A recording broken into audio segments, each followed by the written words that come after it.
mahinang nilalang. Sa totoo lang, iba talaga yung pag ano na, may experience ka na, may karanasan ka na, kesa sa putak ng putak ka lang.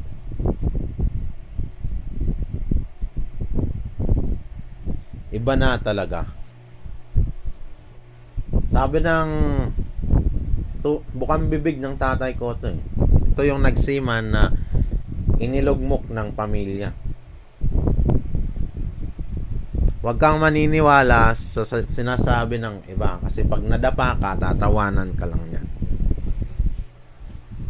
Tapos ang sabi ko naman, base sa experience ko, yung pagitan ng dalawang putok ng sniper 7 seconds lang naman.